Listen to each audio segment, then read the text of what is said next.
Clara Bell stood beneath a torn wedding tent with mud on her hem, a stranger's ring in her palm, and Sweetwater waiting for her to beg forgiveness for a vow she had never promised. The groom named in her letter had vanished before sunrise.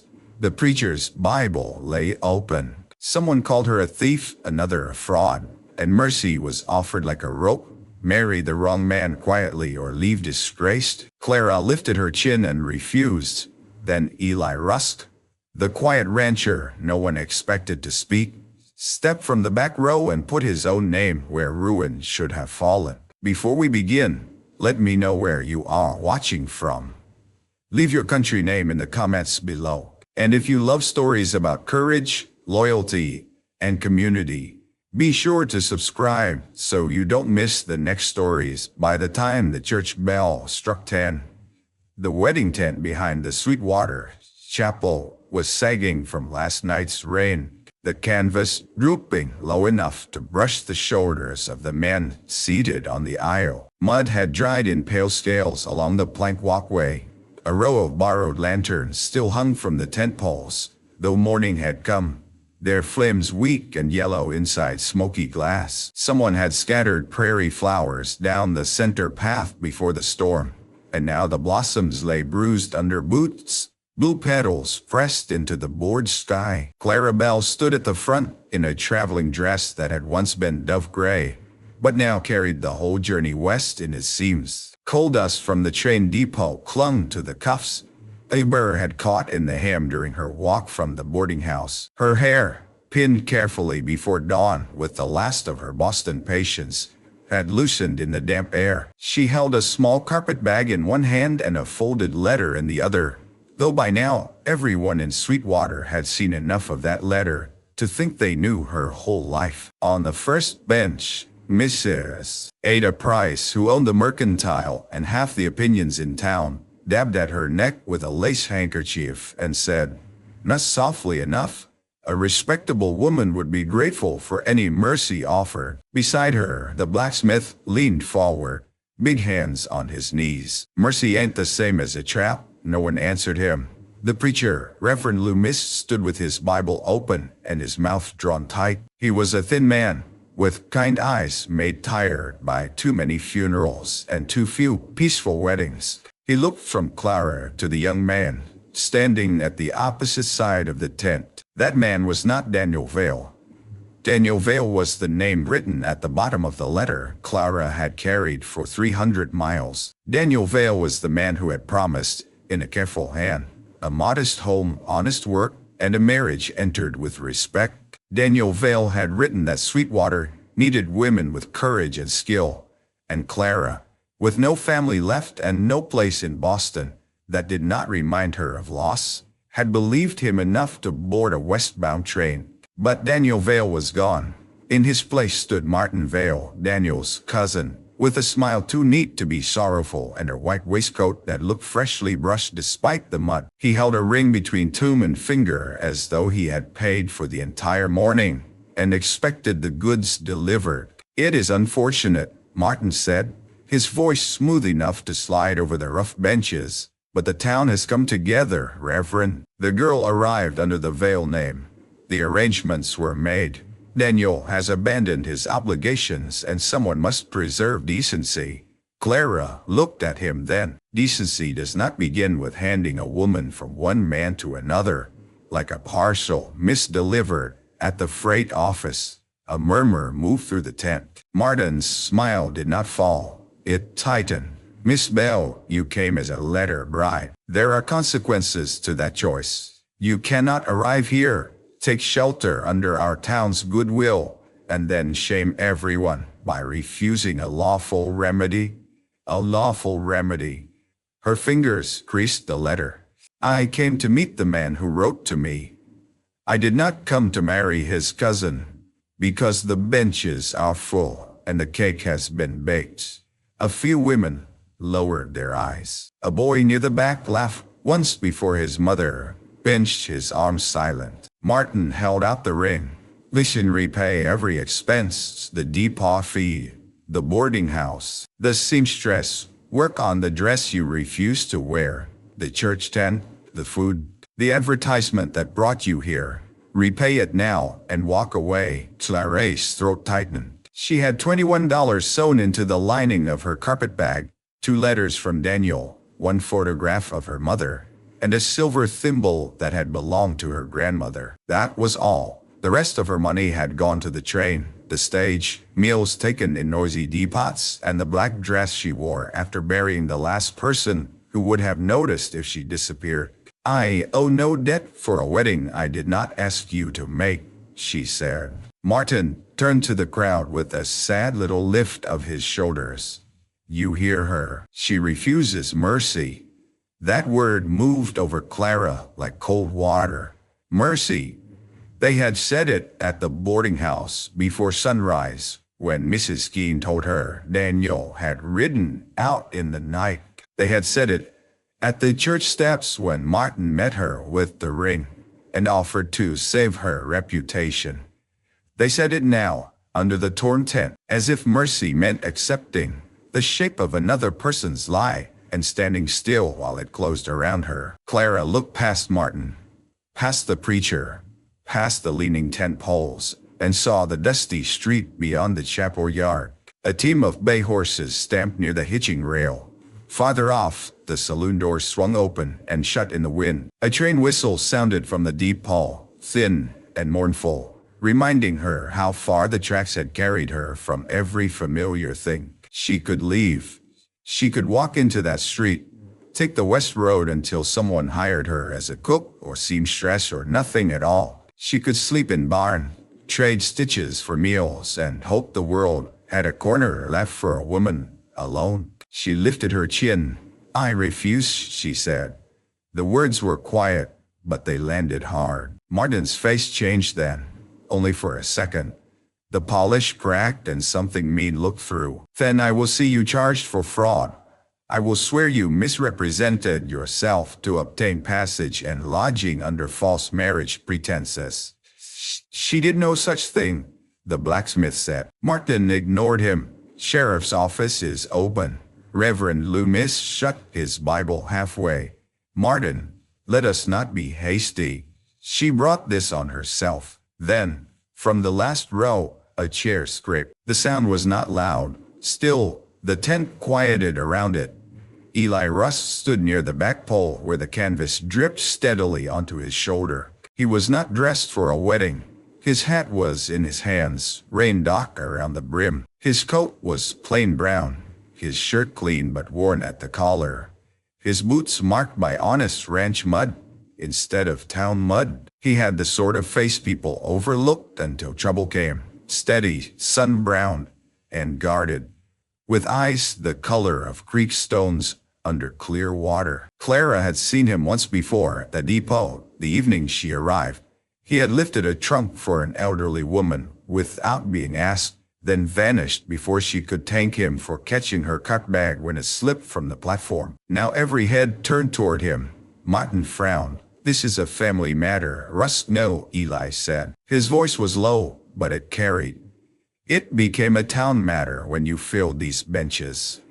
Mrs. Price gave a small gasp. Eli walked down the aisle, slow and unhurried.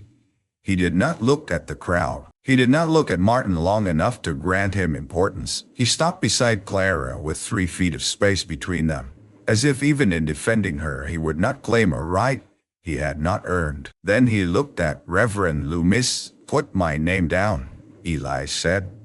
The preacher blinked. "Your name, for the debt?" Martin gave a sharp laugh. "What debt?" "She says there is none." "For what the town spent in good faith," Eli said. "Not for him, not for the ring. For the tent, food, lodging, and any other costs folks are using to corner her. Bring the accounts to my ranch. I'll settle them." Clara turned to him, stunned. "Sir." "No." Eli's eyes met hers. "You don't have to marry anybody to be treated fair." Those words did what the long chain ride and the muddy tent and the crowd's judgment had not done. They nearly broke her. Clara tightened her grip on the carpet bag until the handle bit her palm. Martin stepped closer. "You think paying a bill makes you her guardian?" "No." "Then why interfere?" Ellis' jaw worked once. Because I know what it is to have a name used against you. The tent held its breath. Martin stared at him with a new alertness, as if Eli had opened a door he meant to keep shut. Careful. Eli did not move. I am. Reverend Loomis looked from one man to the other. Miss Bell, no ceremony will be performed here without your free consent. I should have said so sooner. Clara swallowed. Thank you. Martin's hand closed around the ring. This is not finished. No, Clara said, surprised by the steadiness in her own voice. But this wedding is. She walked down the aisle alone.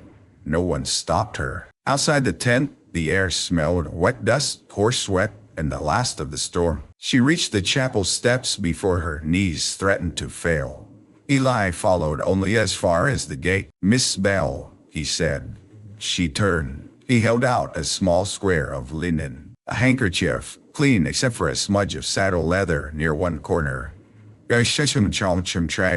The folded letter had cut the soft place below her thumb, where she had crushed it. I have my own, she said automatically. Figured you did. He did not push the handkerchief closer. He simply waited, leaving the choice in the space between them. After a moment, Clara took it. Why would you do that? She asked. Pay a bill. Stand up in front of everyone.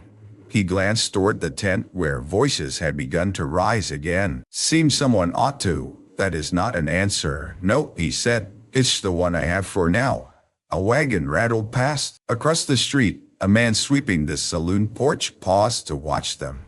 Sweetwater had gone back to breathing, but Clara could feel the town listening through every window. Eli put on his hat.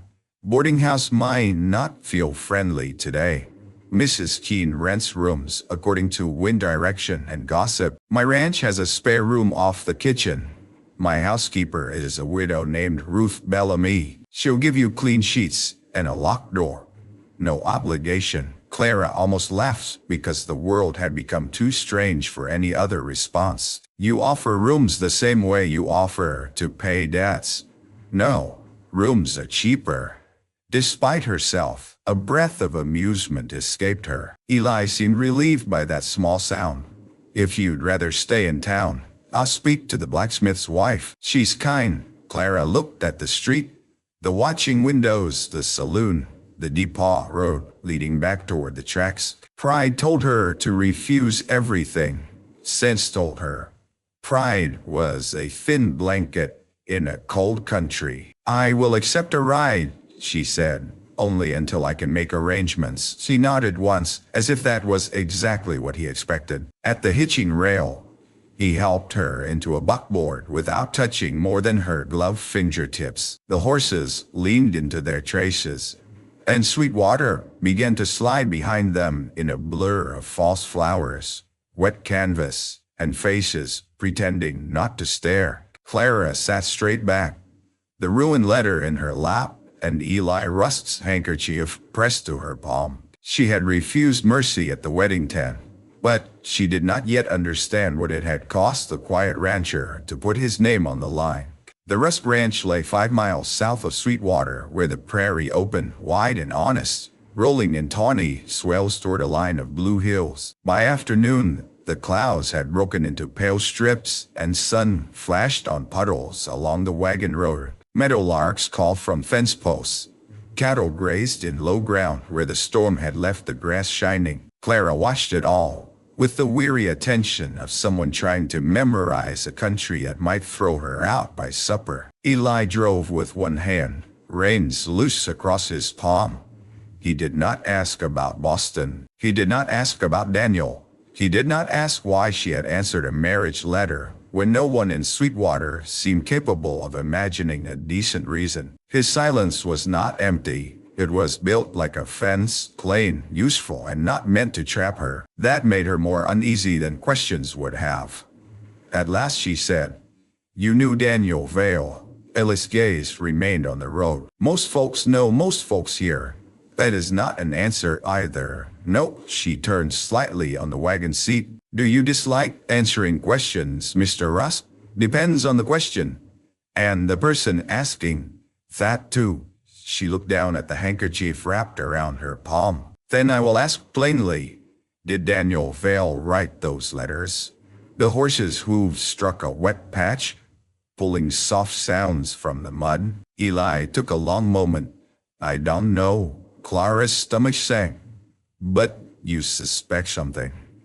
I suspect Daniel Vale couldn't write 2 pages that gentle if the Lord himself held the pen for him.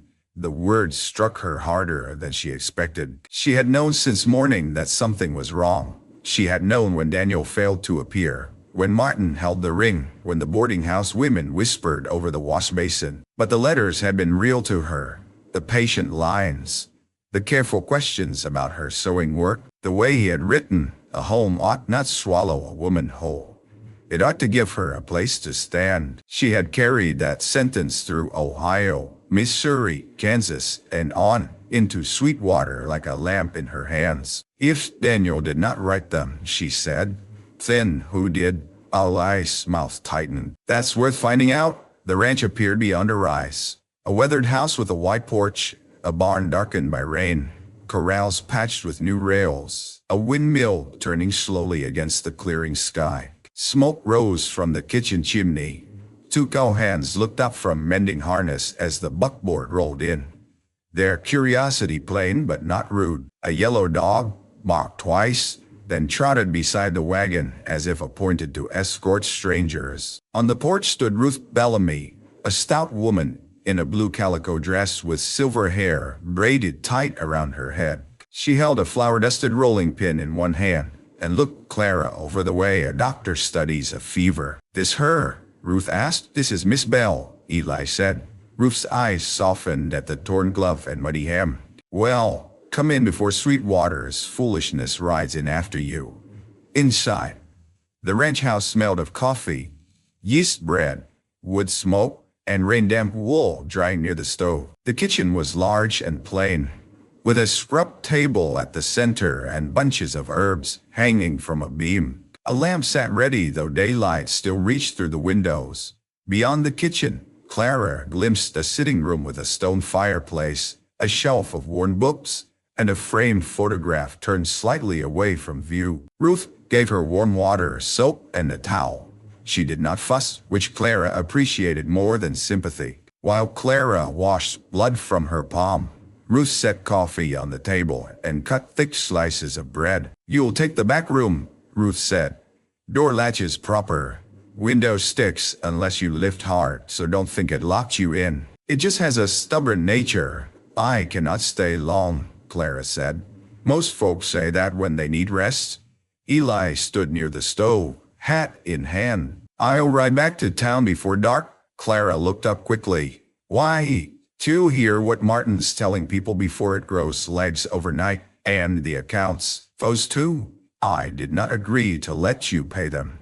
No, he said. You agreed to a ride. Ruth snorted. He's always been particular about words when it suits him. Clara drew herself straighter. Mr. Russ, I cannot accept charity. Good, Eli said. It won't be charity. What else could it be? A loan, if you prefer. Work if you insist, but not a purchase and not a claim. Ruth placed bread in front of Clara. Eat before you argue yourself hollow. Clara wanted to refuse, but hunger was stronger than pride. She had taken only tea that morning, and the first bite of bread nearly brought tears to her eyes. She blinked them back and focused on the grain of the table. Eli saw, but he did not mention it. That evening, while he rode back to town, Clara sat in the kitchen with Ruth and learned the first shape of the misunderstanding. Daniel Vale owned a small spread east of Sweetwater, though Aun was generous because the bank held more of it than he did. He was handsome in the way careless men often were, full of promises when sober and louder promises when drunk. Martin Vale, his cousin, managed freight accounts at the depot and had ambitions that reached beyond his wages. The two had quarreled for years over land, money, and a strip of water rights along Bitter Creek. And the marriage letter, Clara asked. Ruth's hands paused over the mending in her lap. That part is new, Did Daniel seek a bride before? He talked of it last winter at the saloon. Said a wife might make him look settled enough for the bank to extend his note. Folks laughed. Daniel laughs when he means a thing. Clara looked at the lamp flame, as though I was meant to help him keep land, my bay. And when he changed his mind, Martin thought he could use the arrangement, my bay. The word held too much. Clara touched the pocket where the letters rested. There is more. Ruth's eyes lifted. Usually is, before Clara could answer. Hoofbeats sounded in the yard. Eli returned under a violet dust, his coat dusted with new mud, and his expression harder than when he left. Ruth went to the stove. Clara rose without meaning to. What happened? She asked. Eli removed his hat slowly. Martin filed a statement with Sheriff Calder. Clara's breath caught. For fraud, breach of contract, and theft of funds advanced for travel. Theft? Her voice thinned. He claims money was sent to you. No money was sent to me. I believe you. That steadied her more than it should have. Eli drew a folded paper from his coat. He has a ledger entry from the depot showing a money order paid under your name 6 weeks ago. Clara stared. That is impossible. 6 weeks ago, I was still in Boston. Can you prove it?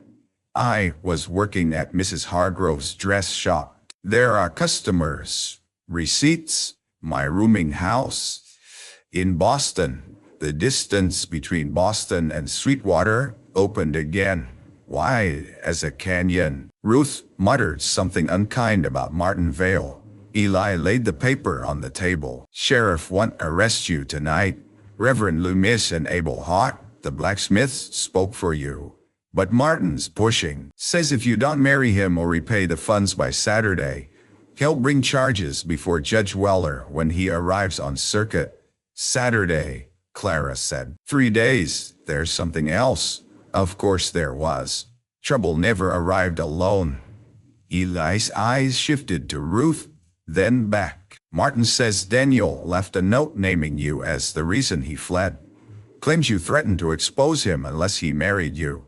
Clara's cheeks went cold. I never met Daniel Vale. I know. You keep saying that because it's true. She folded her arms tightly, afraid her hands would shake. Truth without proof is just a comfort people offer when they cannot help. Eli absorbed that without offense. Then we find proof. Ruth set coffee down too hard. And where do you plan to start? The depot. The post office. Daniel's place if Calder allows it. He will not, Ruth said. Not if Martin has sweetened his ear. Eli looked toward the dock window. Then, I'll ask another way. Clara heard something beneath his calm. You have history with the Vales. His face closed. Ruth became very interested in the stove. Clara waited. At last Eli said, my father signed a note with Daniel's father years ago. Vale money helped keep this ranch through a hard winter. Later, Martin's uncle claimed the note had terms my father never agreed to. It nearly cost us the south pasture. Did it? No, my brother stopped it. Ruth's mending stilled again. Eli looked down at his hat brim. Then my brother died, and folks decided the matter was best left buried. The kitchen seemed to dim though the lamp burned steady. Clara's anger quieted, making room for something else. I am sorry. Eli nodded once, not accepting comfort, but not rejecting it either. Martin knows the old story. That's why he told me to be careful. And still you stood up. He counts on folks staying quiet outside.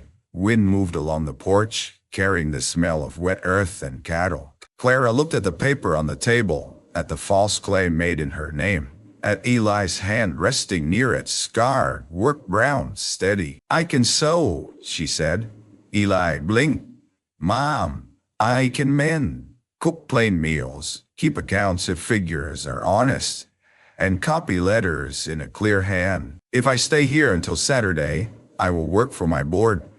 If you pay anything on my behalf, I will repay every cent. Ruth's mouth twitched. There's a pile of shirts in that basket that might save us all from ruin. Eli looked as though he wanted to argue and knew better. Fair enough. Clara held out his handkerchief, washed clean and folded. Begin with this. I owe you one. He took it carefully, and their fingers almost touched. Almost. The next morning broke bright and sharp. The prairie washed clean under a sky so blue, it seemed freshly painted. Clara woke before Ruth knocked, unsure for a moment where she was.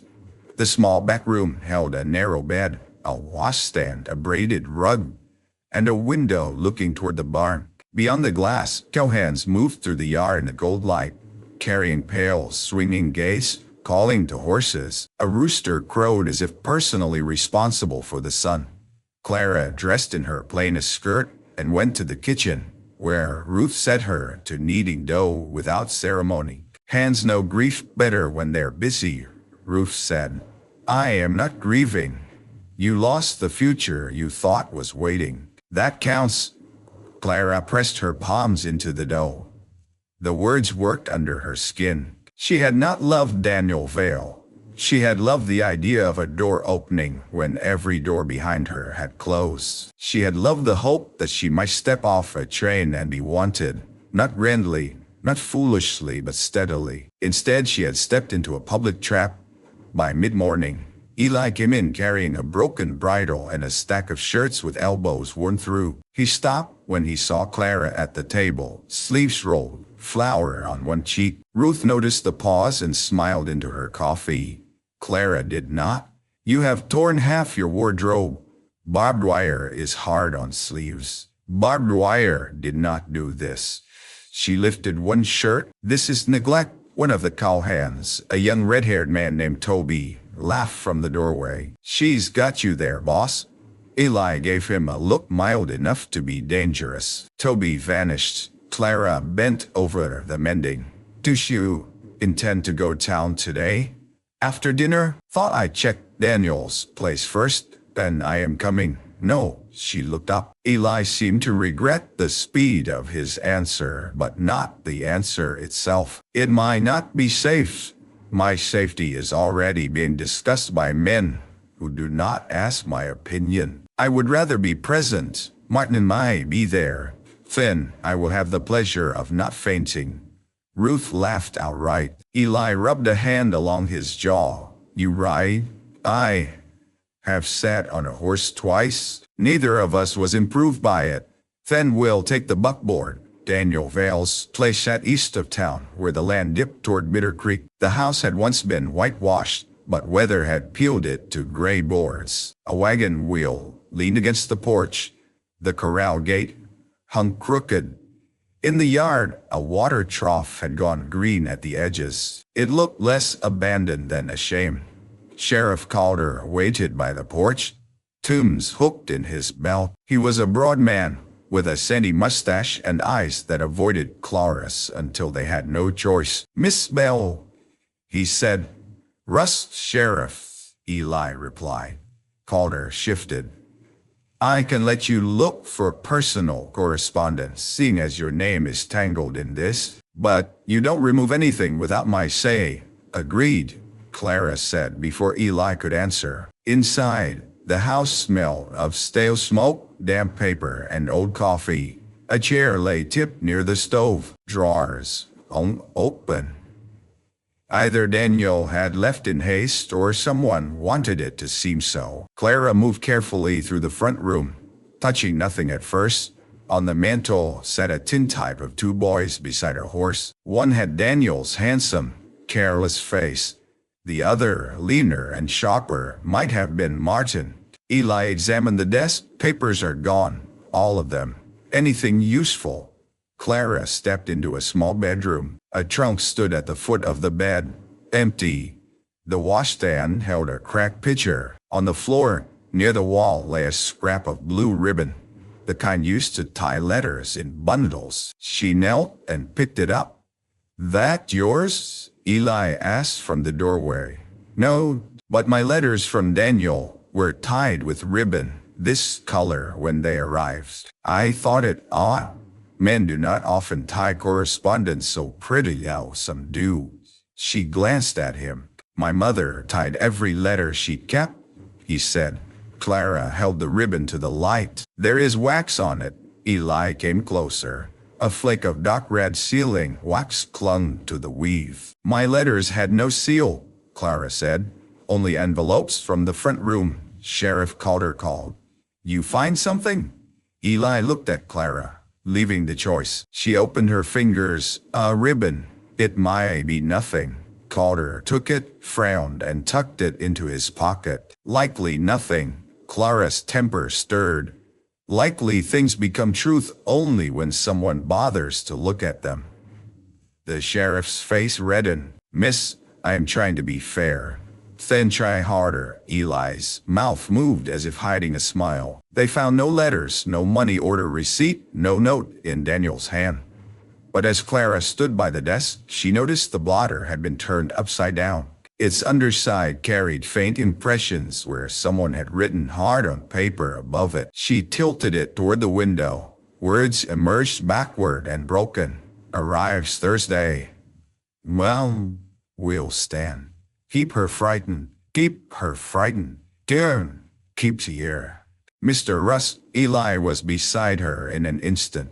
His eyes followed the pressed marks. Sheriff Calder took the blotter. This time he did not say it was nothing. What does it mean? Clara asked. Eli's face had gone still, in a way she was beginning to recognize as anger held on a short rein. It means Daniel knew you were coming. It means Martin was part of whatever happened. And Bitter Creek is what this has been about from the start. The water rights. He nodded. Daniel's land and mine meet near that creek. There's an old deed dispute. If Daniel married, a bank might extend his note. If he disappeared and Martin claimed Daniel's affairs were in disorder because of you, Martin could force a sale, maybe buy the place cheap, then pressure my south pasture again. Clara stared at the bare room. So I was not merely unwanted. I was useful. Alia's voice softened. That doesn't make what happened to you smaller. No, she said. It makes it clearer. On the ride back, storm clouds began gathering again over the hills, dark-bellied and slow. The wind rose, carrying dust ahead of rain. Clara held her hat with one hand and the wagon seat with the other as the road roughened. You should have let me see the blotter longer, she said. Calder needed it official. Do you trust him? Eli took a moment. I trust him to follow proof if it sits heavy enough in his hand. That is a careful answer. I am a careful man. Clara looked at him then. Really looked. At the lines beside his eyes from sun and squinting. At the scar along his left tumor. At the way he watched the road and the horizon, both. As if danger could come from either. Were you careful before your brother died? The reins shifted in his hands. I'm sorry, she said. That was too direct. No, it's fair. He guided the horses around a washout. I was quieter then, not careful. Just quiet, and now I know silence can look a lot like permission. The words settled between them. A mile from the ranch, lightning forked over the hills. The horses tossed their heads. Eli spoke to them low, steadying them. Rain hit all at once, hard enough to turn the world silver. Clara's hat blew loose. She grabbed for it and lost her balance as the wagon lurched over a rut. Eli caught her arm, only that. His hand closed around her sleeve firm and quick, keeping her from falling against the wheel. For one wild second, rain ran down both their faces and the horses strained, and the prairie blurred around them. Clara felt the strength in his grip, and the restraint in it too. He pulled her safely back without drawing her closer than needed. You all right? He asked. Yes. He let go.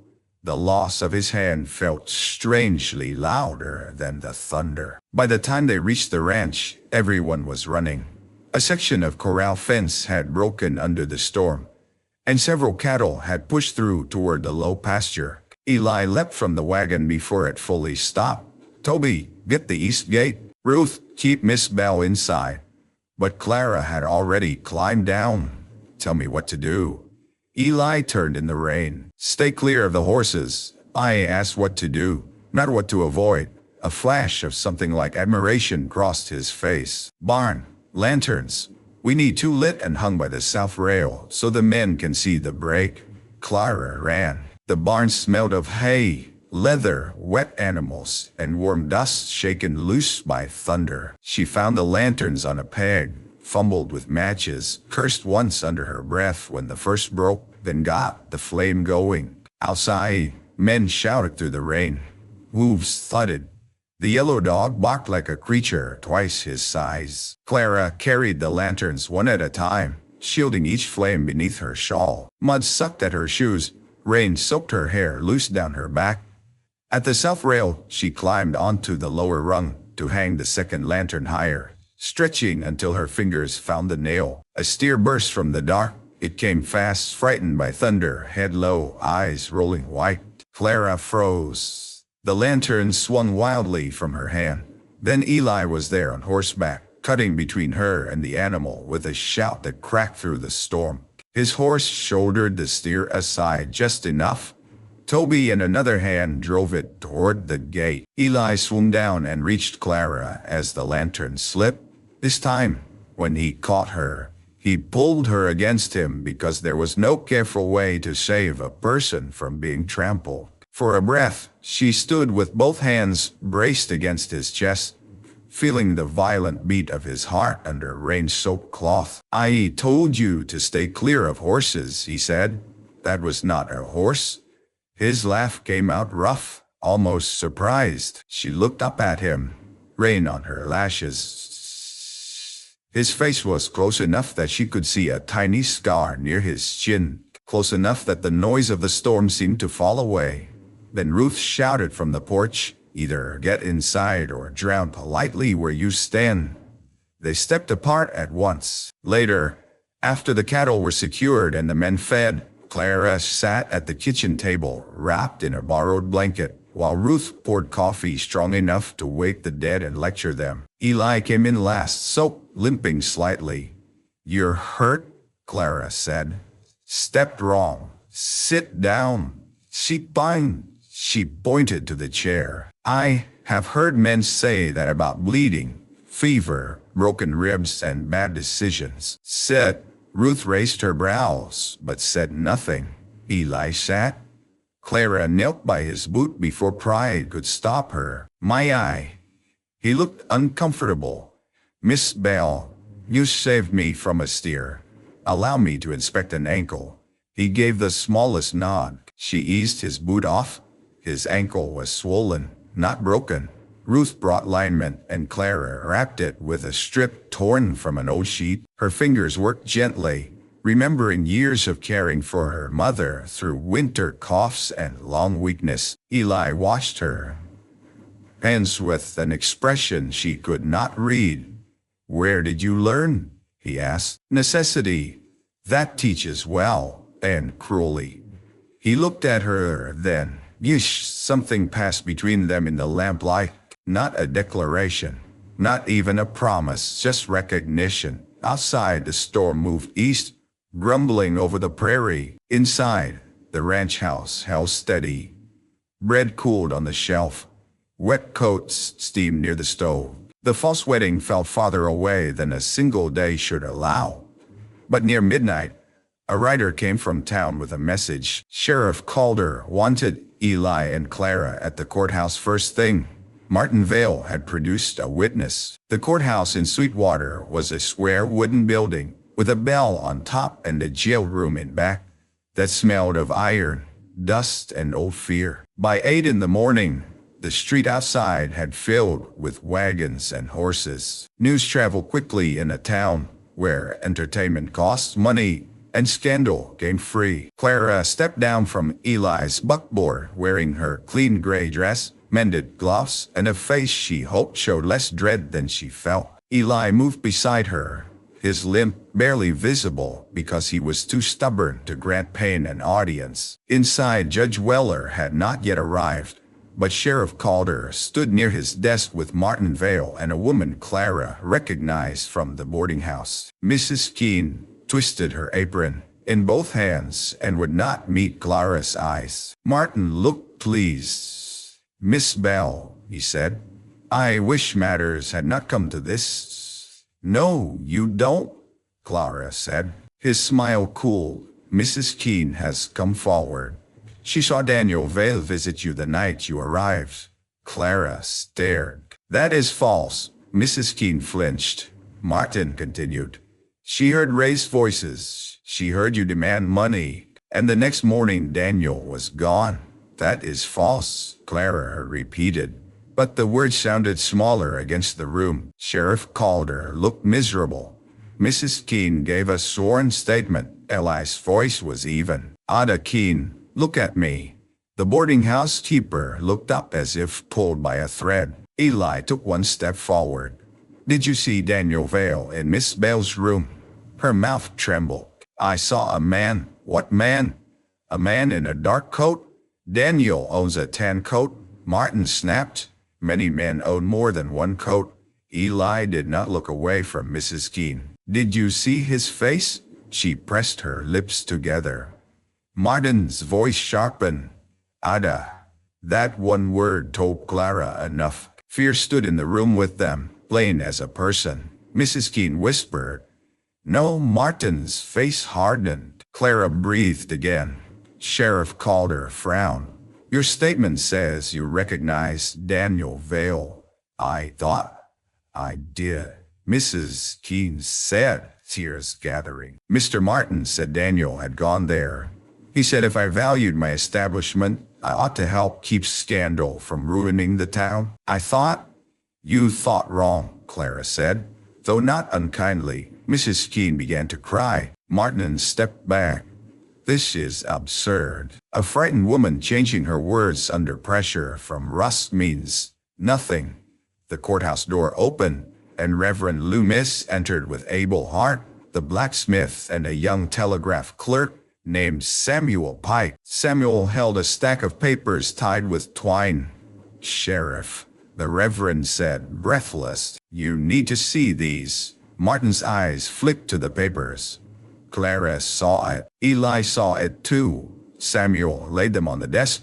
Telegraph copies from Kansas City and St. Louis, requested by Reverend Loomis. Messages sent under Daniel Vale's name regarding a bride's passage. But the payment authorization came through the Sweetwater Freight Office. Sheriff Calder looked at Martin. Martin laughed once. "I work at the freight office." "That proves nothing," Samuel swallowed. "There is also a signature record for the money order paid 6 weeks ago. It was not paid in Boston. It was paid here." "Here," Clara said. "To a person signing C. Bell," Samuel said. "At the depot counter." The room stilled. Eli's gaze narrowed. Who was on duty? Samuel looked at Martin. Martin moved. It happened so fast Clara barely understood it. One moment, Martin stood near the desk. The next, he lunged for the papers. Eli caught his wrist, but Martin drove an elbow into Eli's injured side and tore free. Papers scattered. Sheriff Calder shouted. Martin bolted through the side door toward the alley. Eli went after him. "Your ankle," Clara cried. But he was already gone. The whole courthouse spilled into motion. Abel Hart ran for the front. Sheriff Calder seized his hat and followed. Clara gathered the fallen papers with shaking hands, terrified they would vanish as easily as Daniel had. One sheet had slid under the stove. She crouched, reached, and drew it out. The page was smudged, but she could read enough. Authorized transfer, C. Bell, witness, M. Vale. Below it was a second mark, not a signature, but initials. D.V. Daniel had witnessed it, or someone wanted it to appear he had. A sound came from the alley, a crash of crates and a horse screaming. Clara ran to the side window. Outside, Martin had mounted a dark horse tied behind the livery. Eli was struggling to stand near a broken crate, one hand pressed to his ribs. Sheriff Calder was too far away. Martin wheeled the horse toward the depot road, and from the far end of the alley, a boy stepped into his path carrying a bucket. "Toby!" Clara shouted. The boy from the ranch froze. Martin did not slow. Clara grabbed the nearest thing on the sill, a heavy brass paperweight shaped like an eagle, and hurled it through the open window. It struck the horse's flank, not hard enough to harm, but enough to startle. The animal reared. Martin cursed, lost a stirrup, and fought for control. That heartbeat gave Eli time. Injured or not, he moved like a man who has spent his life reading animals. He caught the bridle, spoke low, and turned the horse just enough for Toby to scramble away. Sheriff Calder seized Martin's coat and dragged him from the saddle into the mud. By the time Clara reached the alley, her heart was pounding so hard she could hardly hear. Eli stood bent slightly, breathing through pain. "You fool," she said. His eyes lifted. "Which one? You. Fair." Then he saw her hands clutching the papers. "You saved them. You saved Toby. He shouldn't have been in the alley. And you should not have chased a man on a bad ankle and bruised ribs." His mouth curved faintly. "We're both poor listeners." Sheriff Calder hauled Martin upright. Mud streaked Martin's white waistcoat. His polished charm had vanished, leaving only rage. "You have nothing," Martin spat. "Nothing that proves intent." Clara stepped forward. "Then why run?" Martin's eyes cut to her with such hatred that Eli shifted between them. But the sheriff was done wavering. "Martin Vale, I'm holding you for fraud, attempted coercion, and obstruction until Judge Weller arrives. For embarrassing the town." Martin sneered. "Good luck finding 12 men who'll convict me for trying to settle a mail-order bride scandal." Abel Hart appeared behind him. "You won't need 12. You'll need one honest judge." Martin looked past them toward the depot road, and for the first time Clara saw fear in him. Not of jail, of someone else. Daniel. The thought came sharp and certain. Clara turned to Eli. "He is afraid Daniel will talk." Eli's eyes met hers. "If Daniel is alive." "Hey, how do you know?" She looked at the depot, where the morning train sat hissing under a veil of steam. "Because Martin would not be this frightened of a dead man. They found Daniel Vale that afternoon in the last place respectable men cared to look. The back room of the Prairie Star Saloon, behind stacked whiskey crates and a curtain stained brown from years of smoke. He had not fled far. He had been hiding in drink, shame, and a fever that left him gray around the mouth. The saloon keeper, a woman named Lottie Graves with sharp eyes and a kinder heart than her business suggested, admitted she had kept him there because Martin had threatened to finish what fear had started. Daniel lay on a cot under a thin blanket, one cheek bruised, his handsome face wrecked by cowardice and pain. Clara stood in the doorway with Eli beside her, Sheriff Calder behind. For a moment she felt nothing, no anger, no pity, only exhaustion. Daniel opened his eyes. "You're her." "Yes," Clara said. "I am." He swallowed. "I'm sorry." The words were so small beside the ruin he had helped make that Clara almost turned away. Eli's voice was flat. "Start before sorry." Daniel closed his eyes again. Martin wrote the letters.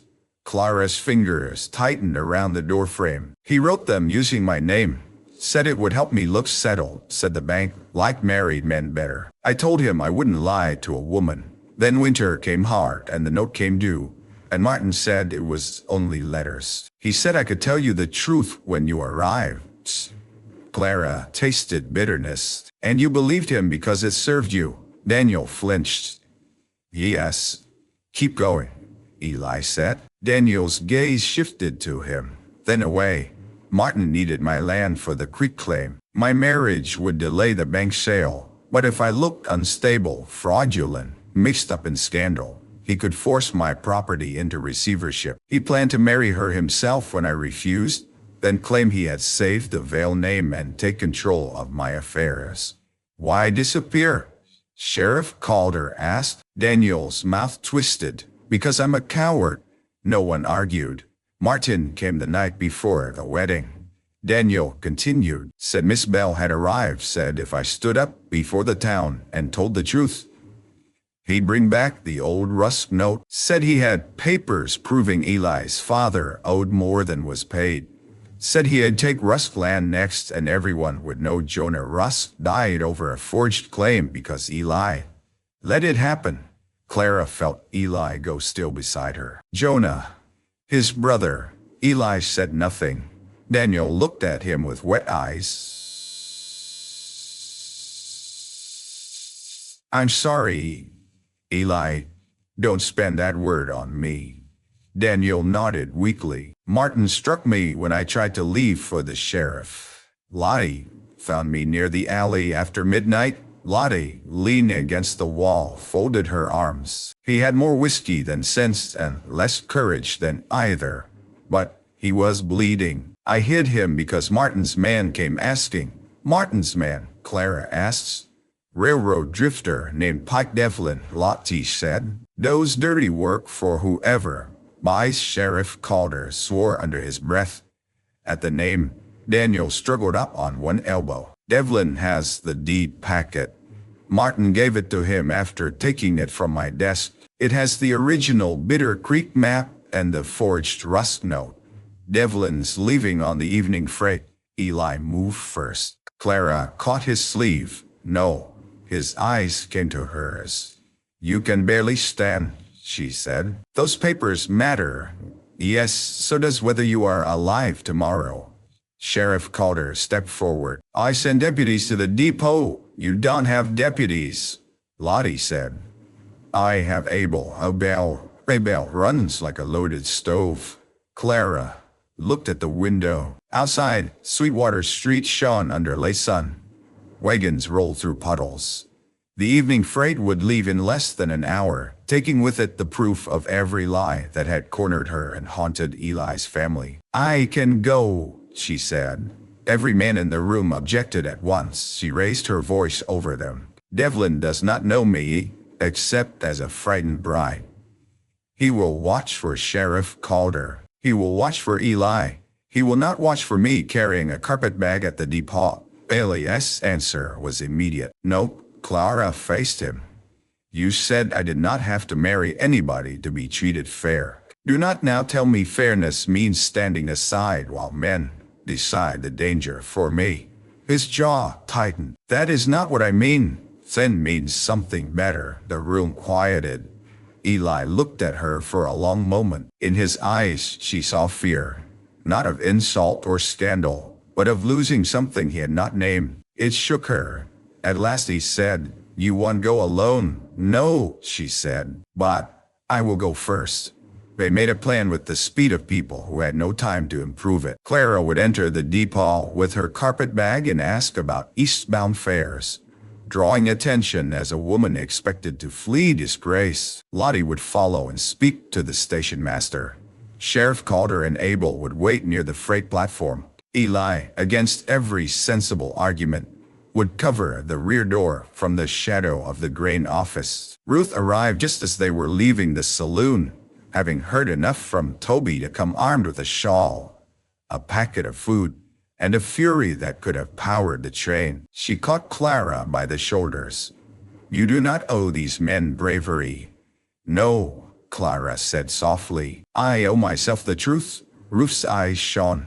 She pulled Clara close for one brief, fierce embrace. Then take it. The depot was alive with evening noise, steam hissing, porters calling, trunks thudding onto carts, horses stamping beyond the platform. The sky had turned copper in the west, and the rails shone like two burning lines running out of town. Clara walked into the ticket office with her carpet bag in hand and her heart in her throat. The station master looked up. Miss Bell. She let him see the tiredness in her face. That part required no acting. I need to know the fare to Kansas City. He glanced toward the platform, uncomfortable. Planning to leave? I think Sweetwater has had enough of me. Behind her, two women stopped whispering. Good, Clara thought. Let the town watch the wrong hand. She asked questions slowly. Fare, schedule, baggage, connections. the station master answered while looking everywhere but at her eyes. Through the window beyond him, she saw a man in a black coat near the freight cars. Pike Devlin, she guessed, narrow shoulders, hat low, a leather satchel held tight in one hand. He looked once toward the sheriff's office, not toward her. Clara set her carpetbag down. "I have one more trunk," she told the station master. It might be listed under Veil. That made him nervous. "I don't think. I am tired of men using that name to misplace me," she said, louder than necessary. Heads turned. Devlin glanced toward the ticket window. Clara stepped outside onto the platform. "Sir," she called to Devlin. "Do you work freight?" He stiffened, then turned just enough. "No, ma'am." "Oh, forgive me. You look like a man who knew where things were hidden." His eyes sharpened. For one second, Clara thought she had gone too far. Then a whistle blew, shrill and sudden. Steam billowed across the platform. Devlin moved toward the last freight car. Clara followed at a distance, pretending confusion, while Lottie crossed from the ticket office and dropped her reticule directly in front of him. "Coins scattered. Clumsy me," Lottie said. Devlin cursed and stepped around her. Abel emerged from behind a baggage cart, but Devlin saw him and ran. He leapt from the platform to the gravel beside the tracks, satchel clutched under his arm. "Sheriff Calder!" shouted. People screamed. The train lurched as couplings tightened. Devlin grabbed the ladder of a moving freight car. Clara did not think. She swung her carpetbag with both hands and struck his arm. The satchel fell, so did Clara. She landed hard on the gravel, pain bursting up her side. Devlin kicked at her hand, reaching for the satchel. Then Eli came out of the steam like a shadow given bones. He caught Devlin by the coat and drove him back against the freight car. The effort cost him. Clara saw pain tear across his face, but he held on until Sheriff Calder and Abel reached them. The freight train gathered speed and rolled out, taking only its lawful cargo. The satchel remained in the gravel between the rails. Eli dropped to one knee beside Clara. Clara. It was the first time he had used her given name. She looked up, breathless. "I was not going alone." "No," he said, voice rough. "That was scaring 10 years off my life. You are not old enough to spare 10. His laugh broke halfway, turning into a wince. She touched his sleeve. "Eli, are you fine? You are never allowed to say that word again." He looked at her hand on his arm. "Yes, ma'am." Sheriff Calder opened the satchel on the platform under the eyes of half the town. Inside were deeds, maps, bank notes, letters tied with blue ribbon, and a packet of envelopes addressed to Clara Bell in a handwriting she knew better than she wanted to. Martin had written all of them, but at the bottom of the packet lay one letter Clara had never received. It was addressed in a different hand, rougher and less graceful. "Miss Bell," it began, "my cousin has done wrong by you, using my name, and I have been coward enough to allow it. Daniel's confession, written before the wedding and never sent." Clara read only the first lines before lowering the page. Eli stood beside her, one arm held carefully against his ribs, his face pale under the depot lamps. Around them, Sweetwater had gone silent in a way very different from the wedding tent. This silence had no accusation in it, only witness. Mrs. Price stood near the ticket office, handkerchief pressed to her mouth. Reverend Loomis removed his hat. Ruth Bellamy came through the crowd and wrapped Clara's shawl around her shoulders. Sheriff Calder held up the forged rust note. "Eli," he said quietly, "your brother's name is on this." Eli did not reach for it. Clara saw the cost then. Not money, not gossip, not even danger. When Eli put his name on the line, he had stepped back into the old wound Martin used to keep him quiet. He had risked reopening his brother's death before the same town that had once decided silence was easier than truth. She took the forged note from the sheriff and placed it in Eli's hand. Your family deserves its name back too, she said. Alice's fingers closed around the paper. The depot lamps flickered in the evening wind. The train whistle faded eastward.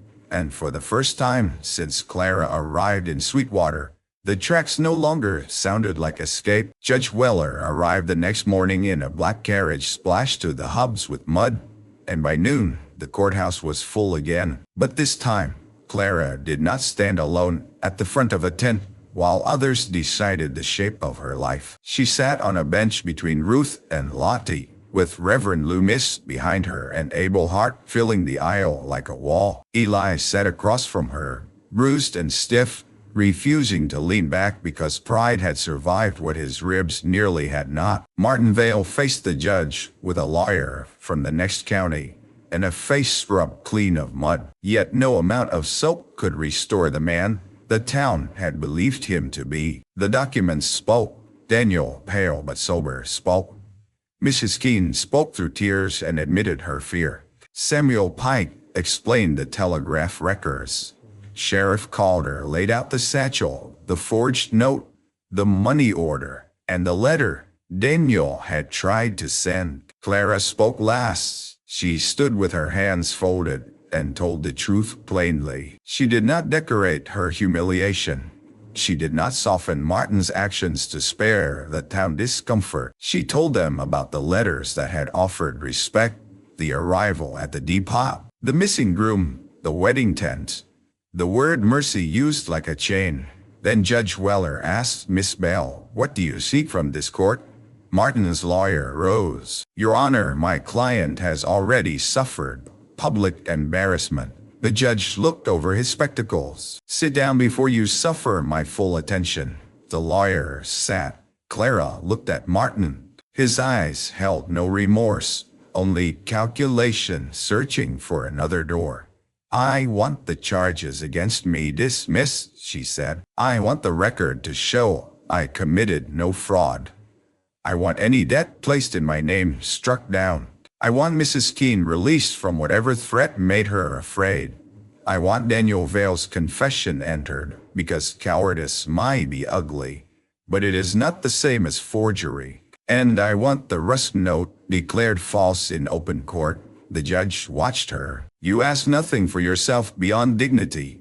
Clara thought of the train fare gone, the shame endured, the life interrupted. She thought of Boston, where dignity had not paid rent. She thought of Eli standing in the rain-damaged tent, saying she did not have to marry anybody to be treated fair. "Dignity is not small," she said. A low murmur passed through the room. Judge Weller nodded. "No, Miss Bell, it is not." By sunset, Martin Vale was held for trial. Pike Devlin was locked in the jail room beside him, loudly blaming everyone but himself. Daniel signed over temporary control of his ranch accounts to the court and agreed to testify fully when the circuit returned. The forged rust note was invalidated before witnesses, and the Bitter Creek water rights were restored according to the original map. Sweetwater did not become kind all at once. Towns are like people that way. They need time to feel shame before they can become better. But that evening, as Clara stepped from the courthouse, Mrs. Price approached with a covered basket and eyes red around the edges. "Miss Bell," she said, "I made chicken pie for the rust place. I expect Mrs. Bellamy is tired." Clara accepted the basket. "Thank you." Mrs. Price swallowed. "I was wrong." Clara could have made the woman bleed with a sentence. Part of her wanted to. Instead, she looked at the basket, then at the street where the wedding tent had already been taken down, leaving only square patches in the mud where the poles had stood. "Yes," Clara said. "You were." Mrs. Price nodded, accepting the mercy of not being forgiven too quickly. "Good evening." At the ranch, life did not pause for courthouse victories. Cows needed feeding. Harness needed oiling. Supper needed setting out. Ruth declared that justice made men hungry and injured men foolish, then ordered Eli into the sitting room where he could be watched. Clara helped roll biscuits, peeled potatoes, and listened as Toby retold the depot story. until the carpet bag became a cannon and Clara's swing could have stopped a locomotive. It was not that dramatic, Clara said. Toby grinned. It will be by Sunday after supper, the house settled. Ruth took her mending upstairs. The cowhands drifted to the bunkhouse. Outside, the prairie lay under a clean wash of stars. The storm gone east, leaving the world smelling of wet grass and new beginnings. Clara found Eli on the porch, one arm resting carefully against his side. A lamp burned on the rail beside him. In its light, he held the forged note. She stepped out quietly. Does it help? He knew what she meant. He looked at the paper for a long time. Some, only some. My brother is still gone. Yes, but the lie is gone too. He folded the paper. That matters. She stood beside him, leaving a respectful space as he had done for her in the tent. Tell me about him, she said. Eli looked toward the dark pasture. For a while she thought he would not answer. Jonah was loud, he said at last. Loud laugh, loud boots, sang badly and often. He believed every horse could be gentle and every man could be reasoned with if you caught him before supper. Clara smiled softly. Was he right? About horses? The smile faded into something tender. When Martin's uncle tried to enforce the forged note, Jonah rode to town with proof. He never made it back. His horse came home cut by wire. Folks said it was an accident. Maybe it was. Maybe it wasn't. My father died believing silence would keep the rest of us safe. And you? I kept the ranch. I kept quiet. Eileen's voice roughened. Until you stood in that tent refusing to call a trap mercy. Claire looked down at her hands. I was terrified. I know. I still am. I know that too. She turned to him. What will happen to me now? The question came out smaller than she intended. Eli did not answer quickly, and she was grateful. Quick answers were often only wishes wearing boots. What do you want to happen? He asked. No one had asked her that since the letters began. Clara looked beyond the porch, where lantern light reached the yard and stopped. Beyond it lay corrals, barns, prairie, Sweetwater, the depot, and the long iron road east. She could return to Boston, but there was no home waiting. She could go west farther, but running no longer felt like freedom. She could stay in Sweetwater and endure the slow work of becoming more than scandal in people's mouths. I want work that is mine, she said. A room with a door no one opens without knocking. A table where I am not treated as a burden. I want to swear I stand. Eli nodded. You can have that here while you decide. At the ranch, Ruth needs help. Books need balancing. Shirts are apparently dying of neglect, she laughed quietly. And you? The question surprised them both. Eli looked at her, then fully. Such a mixture, man did a straw, making them sound like fence repairs. Clara's heart moved in a way both frightening and calm. That is a useful skill. So I hear.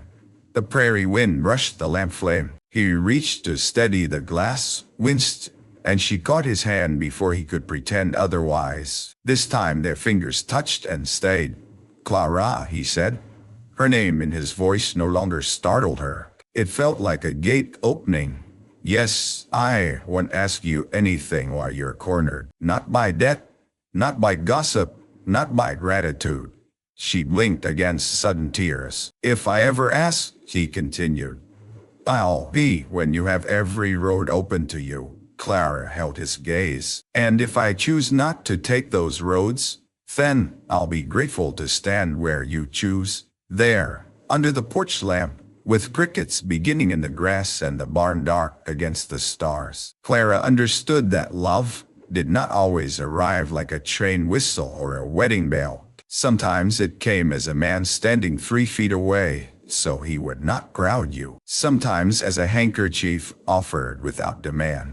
Sometimes as a name placed on the line not to claim you, but to keep the world from stealing your own. Weeks passed and Sweetwater changed by inches. The wedding tent was never mentioned without someone looking away first. Mrs. Keene placed fresh flowers in Clara's room at the boarding house, though Clara no longer slept there. Reverend Loomis preached one Sunday on false mercy and true justice, until even the saloon was quiet afterward. Daniel Vale sold part of his herd to pay debts and left town for a cattle outfit in Wyoming.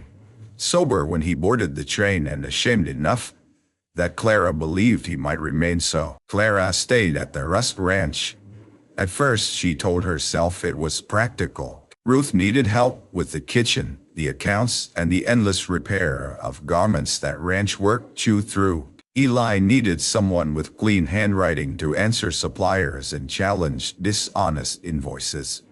The ranch needed order, and Clara knew how to make order from scrap. But slowly, work became belonging. She learned the sound of each horse in the barn. She learned that Toby sang when nervous, that Ruth hid peppermint sticks in the flour bin, that Eli drank coffee too late and slept too little before roundups. She learned how dawn spread over the south pasture, first gray, then rose, then gold across the backs of cattle. She learned to carry a lantern low in wind, to close a gate with her hip, to tell by the smell of the air when rain would come before sunset. And Eli learned her. He learned that she hummed when sewing but stopped if anyone noticed, that she saved string and folded paper neatly before throwing anything away, that she preferred storms when indoors and feared them when caught beneath open sky, that she read letters twice, once for meaning, once for what the writer tried not to say. They did not court in the way songs made courtship sound. There were no moonlit speeches full of borrowed poetry. There was Eli silently building shelves in the back room, because Clara's few belongings had begun to outgrow her carpetbag. There was Clara, leaving a lamp burning in the kitchen window when he rode late from checking fences. There was the afternoon she found him at Jonah's grave, beyond the cottonwoods, and stood beside him without speaking until he was ready to go. There was the morning he placed a gentle mare under her hand, and taught her to ride without laughing, when she threatened both him and the horse with formal complaints. Summer deepened. The prairie turned sweet with tall grass. Bitter Creek ran clear through Rusk Land, and Daniel's former boundary, no longer a weapon hidden in legal papers. Martin awaited trial in the county seat, and if his name came up, it no longer had power to hush the room. One evening, near harvest time, Sweetwater held a church supper on the same ground where the wedding tent had stood. Clara almost refused to go. Ruth said nothing, only laid out Clara's best dress, the blue one she had sewn from fabric bought with her own wages. Eli waited by the buckboard in a clean shirt, hat in hand, looking as nervous as Clara had ever seen him. "You do not have to attend," he said. "I know. We can turn around at any point. I know that too." At the chapel yard, lanterns hung from new poles. Tables stood beneath open sky instead of canvas. There were pies, beans, roasted corn, coffee, and children running between skirts. The church bell rang once, not for a wedding, not for alarm, simply because someone had pulled the rope and liked the sound. Conversation dipped when Clara arrived, then rose again, gentler. Mrs. Price offered her lemonade. Abel Hart saved her a place near his wife. Lottie Graves came in a red shawl and dared anyone to object. Reverend Loomis greeted Clara not as a problem solved, but as a person welcome. As dusk settled, Eli walked with her to the edge of the yard. The square patches from the old tent poles had filled with new grass. Clara stood looking at them for a long while. "Does it hurt?" Eli asked. "Yes," she said, "but not the way it did." He nodded. Music started behind them. A fiddle and guitar, rough but cheerful. Children clapped. Someone laughed too loudly near the coffee table. The air smelled of dust, sugar, lantern, oil, and cut hay. Eli reached into his coat pocket and drew out an envelope.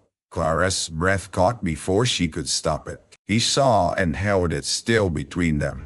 Not a trap, not a demand, just words. "You can read it now, later, or never." She took the envelope. Her name was written across it in Eli's careful, unadorned hand. Clara Bell, not Miss Bell, not Mrs. Vale, not a debt, not a claim. Her own name. She opened it beneath the lantern light. The letter was short. Clara, I have no talent for fine sentences, you know that already. I can offer a home, but not as payment. I can offer my name, but not as shelter from shame, because you have no shame to hide. I can offer my hand, but only if every road is open, and you still choose this porch, this ranch, this imperfect man. If your answer is no, nothing changes except that I will admire you quietly and mend my own shirts badly. If your answer is yes, I will spend my life remembering that you were never mine to rescue, only mine to love if you wished it. Clara read it once for meaning, then again for what he tried not to say. When she looked up, Eli was watching the ground, giving her privacy even in the most important moment of his life. You forgot something, she said. His eyes lifted. Dear, yes, you forgot to mention that your shirts are beyond any hope without me? A breath left him. Not quite laughter, not quite relief, something deeper. Clara folded the letter carefully and held it to her heart. Every road is open, every one, and if I choose this one, his voice lowered, then I'll walk it with you. She stepped closer, closing the respectful space she had always left for her. Ask me, Eli. His eyes shone in the lantern light. Clara Bell, he said, will you marry me? Not for mercy, not for debt, not for the town, but because you choose it. The noise of the supper faded. The church bell, the fiddle, the laughter, the ghosts of the ruined tent, the long train whistle that had once sounded like exile. All of it seemed to wait. Yes, Clara said, because I choose it. He did not kiss her at once. He smiled first, slow and disbelieving, as if dawn had come up in the wrong direction and blessed him anyway. Then he touched her cheek with a tenderness that asked permission even after her answer. And when she lifted her face, he kissed her beneath the lanterns where the old shame had been. The town did not cheer. That would have been too neat, too easy. Instead, life continued around them. The fiddle found another tune. Ruth wiped her eyes and pretended smoke had caused it. Toby whispered something to Abel and got cuffed behind the ear. Mrs. Price set down her lemonade and smiled like a woman learning late, but learning. A month later, Clara and Eli married in the chapel with no tent at all. The doors were left open to the prairie wind. Clara wore blue. Ruth stood beside her. Reverend Loomis' voice shook only once. Eli placed a plain gold ring on Clara's finger with hands that had faced cattle, storms, forged notes, and fear, yet trembled at her touch. When the ceremony ended, they walked out together into sunlight. At the edge of the chapel yard, Clara paused where the mud had once held the marks of the wedding tent. New grass covered them now. Beyond the street, horses stamped at the rails. The saloon doors swung in the breeze. A train whistle sounded from the depot, no longer lonely, only distant. Elia's hand found hers, not gripping, not guiding, simply there. Clara looked at the man who had put his name on the line when hers was being stolen, and she understood at last that the mercy she had refused was never mercy at all. This was mercy, a clear road, an honest vow, a home chosen freely. Together they crossed the dusty street toward the buckboard, toward the ranch kitchen warm with bread and lamplight, toward the barns and corrals and storms they would face side by side. And behind them, where a ruined tent had once sagged under rain and judgment, the prairie wind moved softly through the new grass, leaving no trace of shame at all.